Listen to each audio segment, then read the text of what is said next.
നമസ്കാരം.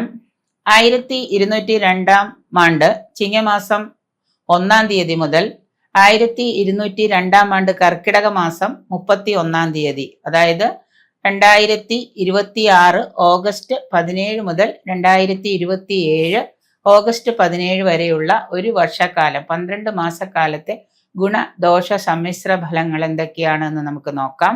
വിശാഖം നക്ഷത്രം 1, 2, 3 പാദക്കാർക്ക് വ്യാഴം 10-ലും 11-ലും, ശനി 6, 7 ഭാവത്തിലും, രാഹു 5, 4 ഭാവങ്ങളിലും, 4 പാദക്കാർക്ക് 9, 10 ഭാവങ്ങളിലേക്കും, ശനി 5, 6 ഭാവങ്ങളിലും, രാഹു 4, 3 ഭാവത്തിലേക്കും ഗോചരം ചെയ്യുന്ന കാലമാണ്.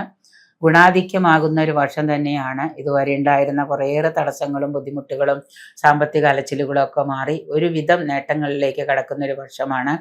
കർമ്മരംഗത്ത് പുരോഗതി എന്തായാലും വന്നു ചേരും. വർഷം മധ്യത്തോടു കൂടി നിങ്ങൾക്ക് പുണ്യക്ഷേത്രങ്ങൾ ദർശനം നടത്താനൊക്കെ ആഗ്രഹം വന്നു ചേരുന്നതാണ്. രാഷ്ട്രീയ സാമൂഹിക രംഗത്തുള്ളവർക്ക് തങ്ങളുടെ വ്യക്തി വൈഭവം വർദ്ധിക്കുന്ന കാലമാണ്.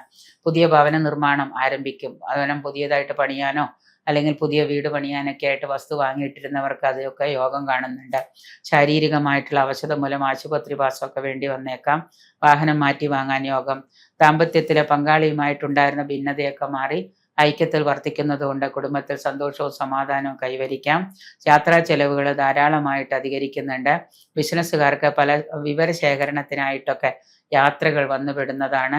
സ്വന്തം അഭിപ്രായങ്ങൾ മറ്റുള്ളവർക്ക് മാന്യത നൽകുന്ന ആ രീതിയിൽ നിങ്ങൾക്ക് പ്രകടിപ്പിക്കാൻ കഴിയുന്നതാണ്.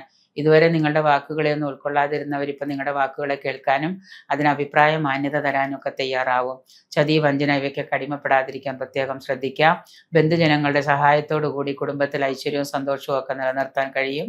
ഔദ്യോഗിക രംഗത്തുള്ളവർക്ക് പലവിധ അസ്വസ്ഥതകളും മേലധികാരികളിൽ നിന്ന് അതൃപ്തിയും ഒക്കെ വന്നുപെടാം. തൊഴിൽ നഷ്ടപ്പെട്ടവർക്ക് വർഷമധ്യത്തോടുകൂടി പുതിയ തൊഴിൽ ലഭിക്കാൻ അവസരം വന്നു ചേരുന്നുണ്ട്. പ്രാർത്ഥനകൾ മൂലം ഈശ്വരാധീനം വർദ്ധിപ്പിക്കുന്നത് കൊണ്ട് പുതിയ ഒരു നേട്ടത്തിലേക്കും പുതിയൊരു തലത്തിലേക്കൊക്കെ ഉയരാൻ കഴിയും.